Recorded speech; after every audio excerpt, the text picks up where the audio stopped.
Hey everyone, welcome to another Modern Deck Tech. Today, a deck I'm calling Scorched Earth. I think it's fitting for the type of deck that it is. Of course, I'm still suffering, obviously, from a concussion that I don't have any recollection of because I'm playing yet another borderline degenerate deck. I promise I'll be going back to normal.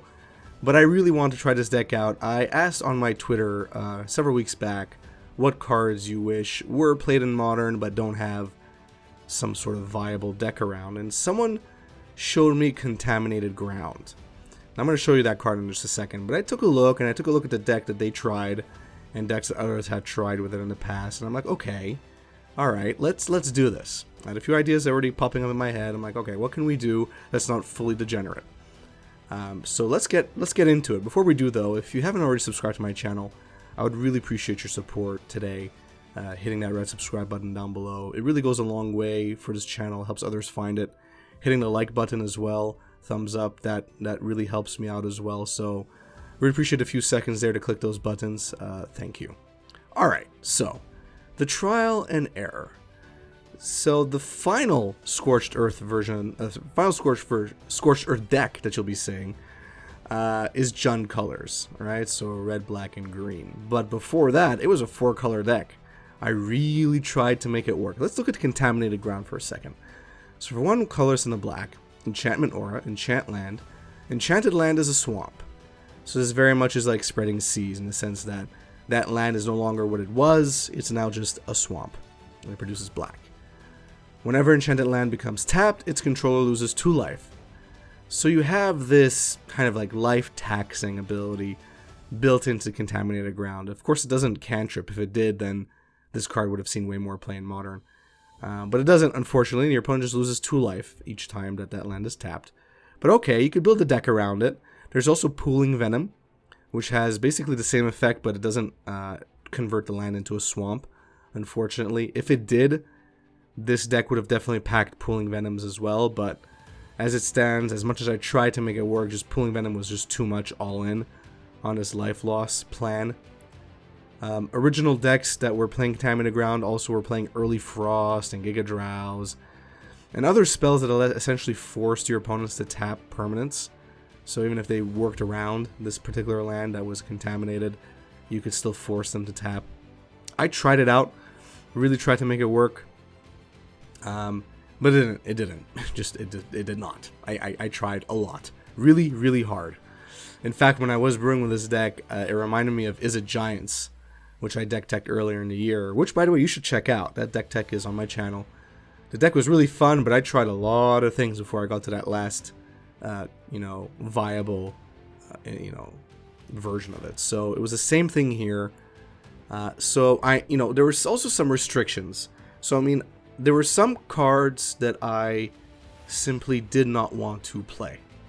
I just refused to play that, traditional land destruction or land disruption decks would play. Chalice of the Void, Ensnaring Bridge in particular, Nahiri the Harbinger, bringing in Emrakul. I did not want to play any of these cards. I didn't want them to show up anywhere in the 75, or at least in the main 60 when it comes to Chalice of the Void, because Chalice of the Void could be used as sideboard tech against like Cascade decks. So that's like the one exception, but realistically speaking, I definitely didn't want to play Ensnaring Bridge, which was the worst card ever printed in the history of Magic. And I didn't want to do any boring Emrakul, Cheatin type strategies, which are, they're just boring, right? So these were the restrictions, which is why you're not going to see any of these cards show up in the main 60. Or in the main 75 for the most part. So let's get to Scorched Earth. I've been on enough rambling. What is the core? What do I consider the core? The core is right here. So you have 4 Contaminated Grounds. They're important. They easily turn off lands that are problematic. Urza's Saga, or any non-basic land essentially just becomes a swamp, which is useful. Can cut your opponents off of particular colors. Molten Rain, of course, in particular Molten Rain, because again, a lot of the concept around this deck is dealing damage or losing life. You want to deal as much damage as possible, kind of like a burn deck. So I chose Molten Rain over anything else, because if you're destroying a non-basic land, which you mostly are, you also get to deal 2 damage. So it kind of made sense there. Definitely playing 4 of those in the main. And 4 Blood Moon, because again, Scorched Earth here. We're burning everything. We're burning the ground. We're going to contaminate it. That's the theme of this deck. We want our opponent's lands to be unusable, or as unusable as possible. Scorched Earth, baby. So, of course, you're playing for Blood Moon. And these are just basically what I consider make up the core of your land disruption strategy. I went more hardcore, like I said, in Trial and Error. I was playing even more land disruption spells or land destruction spells. It was just too much. It was too all in, and in today's Modern, it just doesn't work out very well. So, this is what we ended up with. Now, the creatures. You do need creatures. Like I said, I'm not cheating in Emrakul or anything else. And I'm not playing in Staring Bridge, which is a stupid card. I'll always say it every time I mention that card. So you need creatures. Now, I initially started off with just Glorybringer. 4 Glorybringers, and there are some other cards we'll get to. But, no, it wasn't enough, especially at 5 mana. What I found worked really well, actually, was Tarmogoyf. And you'd be surprised how big Tarmogoyf gets in this deck.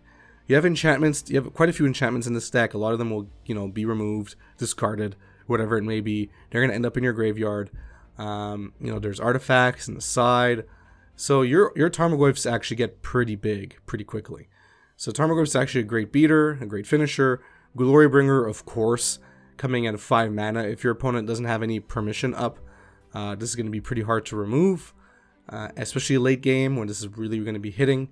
And it has flying, haste, which is very important. You want to finish out games as quickly as possible with this deck.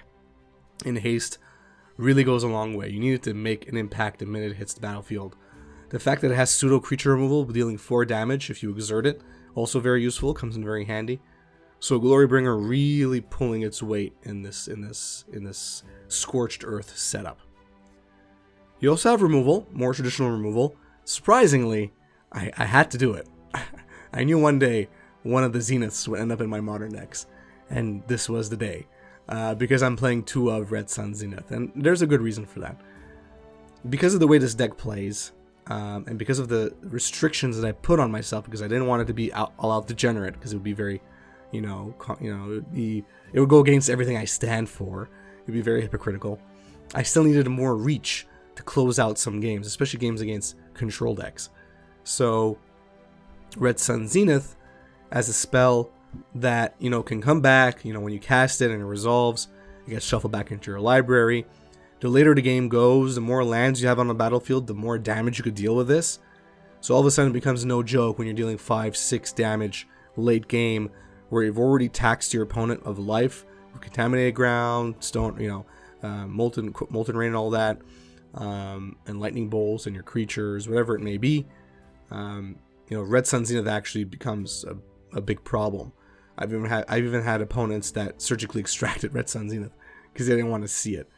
So actually surprisingly pulling its weight. At one point I was playing 4, now I'm playing 2. I think 2 is fine. Playing 4 lightning bolts, 2 fatal pushes, 2 dreadbores. It's a pretty decent removal suite to deal with creatures, while you're attacking your opponent's main resource, which is lands. So I think it packs a good punch. You also have Ramp. Utopia Sprawl, very important here to get early Blood Moons, or just to get, acceleration into your more expensive spells. So definitely want to play 4 of these. I tried playing Arbor. I tried making room for Arbor Elf and stuff like that. It was just too cute. This deck doesn't have a lot of room to be cute, unlike other decks. So I preferred something that was harder to remove. Utopia Sprawl made sense without Arbor Elf or anything like that. Atarka's Command is not ramp. It's a utility spell, but in this deck, it's used mainly for 2 things. Either cheating in an extra land, which is very important again, for the same reasons I told you about Utopia Sprawl, or as a late game finisher with Renin 6, which we'll be getting to in a second. This deck does run Renin 6. There are some games, and I believe one of those matches are going up today, where I was basically locked out because of Ensnaring Bridge. Of course, my opponent was playing it.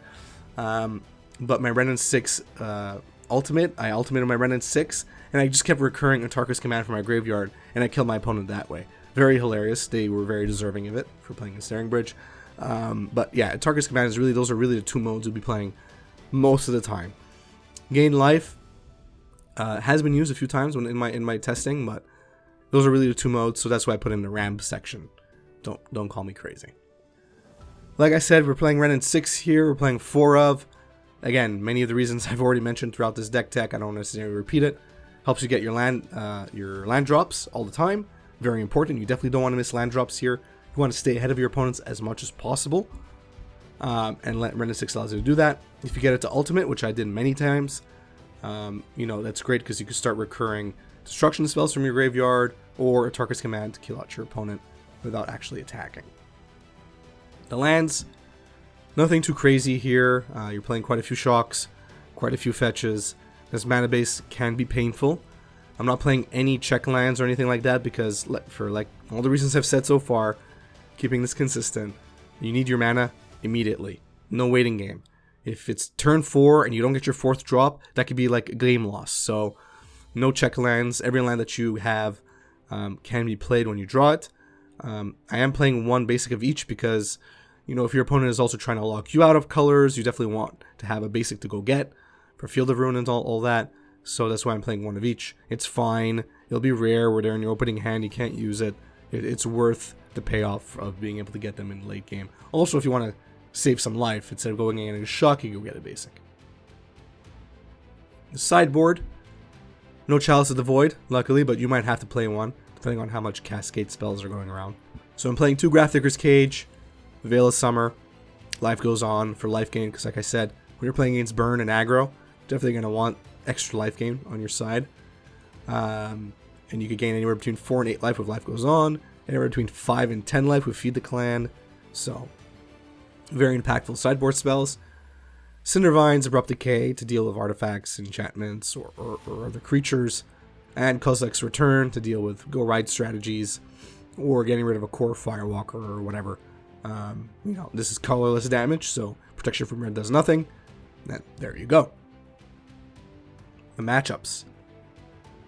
Alright, the matchups. So, combo decks.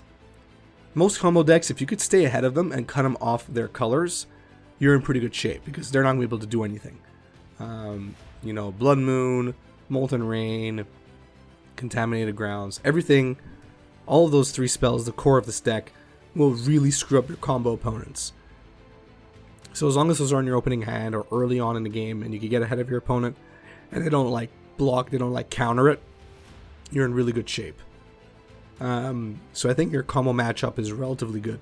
You don't have much in terms of stopping their combos, depending on the type of deck you're playing. If you're playing against land-based combo or creature-based combo, you have a better chance. If it's purely spell-based, then you just have to make sure you you get lucky with your land destruction or disruption spells, which is possible. You play a lot, and maybe having some good sideboard tech. But the combo matchup is actually not that bad, surprisingly, in my testing. Aggro. You have a very painful mana base. You do run a lot of removal in the main, which is good, and you have even more removal on the side. So if aggro stumbles even a little bit and you get ahead of them, that's going to be really... Because once you land like a Tarmogoyf or a Glorybringer, they're kind of stuck. There's not much they can do. Your Tarmogoyfs have really big butts. So their little 1/1s and 2/2s and 3/3s aren't going to do much. But in game 1, they probably will get ahead of you. Also because a lot of those aggro decks are red-based decks. A lot of them are mono-red or 2-color, where Blood Moon doesn't have as much of an effect. Even Molten Rain doesn't have that much of an effect, because a lot of their spells are cheap anyway. They only need 2 or 3 lands. So usually you're going to be siding those out games 2 and games 3 for more, impactful spells. So in game 1, you're definitely at a disadvantage against aggro. But your matchup definitely improves in games 2 and game 3, so just keep that in mind. If you could get a game 1 win, you're on a really good, you have a good chance of winning that match. Control decks. They're going to be your worst nightmare. They're definitely winnable, especially if you manage to land a Blood Moon turn 3 where they don't have permission for it. They're probably screwed because they probably didn't fetch accordingly, at least in game 1. So that's going to be really problematic. Even in games 2 and 3, if you get an early Blood Moon, you cut them off double or triple blue, that's going to be a big, big problem for control decks. So you're going to have to get a bit lucky there. If you get the land destruction or disruption early on, you're going to be in really good shape. If not, if they get their 1 turn tempo ahead of you, it's going to be a really tough matchup. They can play the long game.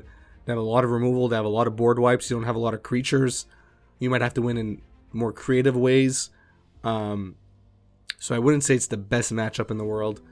You're really going to have to work around their counters, as usual. But it's not necessarily a matchup I want to see. Mid-range. This could be tough, especially the Stoneblade decks. You don't have much in terms of answers to Stoneforge Mystic once it resolves and cheats in their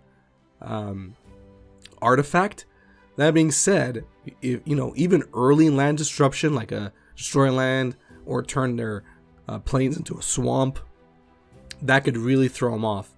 And if you manage to kill Stoneforge Mystic as well, all of a sudden they have like an expensive or useless artifact in their hand and have nothing to do with it. And then you keep taxing their lands, they keep losing life, and then you get your win. So I wouldn't say mid-range decks are the worst. I wouldn't say they're the worst matchup. They're really good. I mean, they're relatively good. It really just depends on who gets who first. A turn 1 discard spell against you is going to suck, especially if you have to mulligan. So, I would say it's 50-50 overall. When it goes to sideboard games, you could probably get a leg up, especially if you remove Blood Moon, because they'll probably start fetching accordingly. So get rid of the Blood Moon, so they let them keep working around Blood Moon, but you don't have it in your 60, and then bring in other cards like Veil of Summer or whatever, or destruction spells for their artifacts or their germ tokens. You have a lot in your sideboard, and then I think you're golden in game 2 and game 3. Tron. I really feel bad for Tron, unless they get like a turn 3 Tron on you, and get Karn and really start disrupting stuff. Tron is basically easy mode, I would say. I lost very few games against Tron, especially with the final iteration of this deck. It was mostly wins, so you're probably gonna have the same effect, the same results. I mean, and finally, Borderline Magic. So whatever, Mill's not that bad, actually, because if you disrupt their lands, they're pretty screwed. If you cut them off black, for example, that's a big problem. If you cut them off blue, it's a big problem. So if they don't get you early, they're pretty much out. So Mill's okay. Lantern decks, they're okay, because you have alternative wind conditions. You have a lot of removal for their artifacts and all that, especially from the side. So you could do pretty well. Dredge, well, whatever. It's Dredge. But yeah, most borderline decks or degenerate decks, you probably have pretty good game against them. I had pretty good results with them, so I think you're gonna have pretty good results with them as well. So it's really more the control decks that you're gonna have to look out for, and game 1s of aggro decks. Those are really your big concerns. Most other matchups are actually pretty good with this deck. That's it for matchups. Let me just call it out. Let me end this video. I was really happy with the final iteration of this deck. It took a lot of tweaking, a lot of redos completely from scratch, but I was happy with this final iteration, which is why I'm even presenting it to you. It's the least degenerate you can get when it comes to land destruction. It has some actual play in it, some creatures, there's some sequencing you have to do. It's not just mindless land destruction.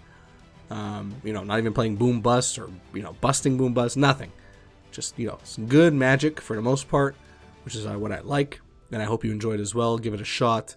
Let me know in the comment section down below what you think about this deck. If you think Delver is suffering some severe concussion, I think I should know so that I could tell my wife, or to tell Mrs. Delver, I should say, and maybe go to the doctor. But if not, yeah, let me know what you think about this deck, what you would add or remove. I would love to hear from you. And of course, check out the matches that are going up later today. Thanks.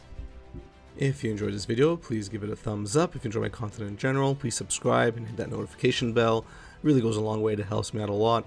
If you want to become a member here on YouTube, hit that join button, which should be in and around that subscribe button.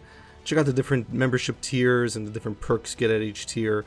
I'd love to have you as part of my YouTube community officially as a member. And I think the membership tiers are pretty interesting, have some cool little features in there. So check it out. I would really appreciate your support. Follow me on Facebook, Twitter, share my content on social media, watch my content start to finish like you're doing right now. It really does go a long way, so thank you for that. Lastly, if you want to become a patron, check out the Patreon link in the description of this video. Check out the Patreon rewards program. In a nutshell, you give me money every month. I use that money to buy a sealed product, which I open up on this channel, and then I give you back that money in the form of rares and mythics at the end of every year. The longer you're a patron, the more rares and mythics you get. Basically, one rare mythic for every month that you're a patron. And the value of those rares are anything really between $3 and $15. Some of them go even higher, as you know. So even if you average out about $5 per rare, that's $5 a month, you get your money back, but odds are you'll make more. Anyway, all that information is on Patreon. There's a video on there that explains it all. We really appreciate your support either way. Thanks, and have a good one.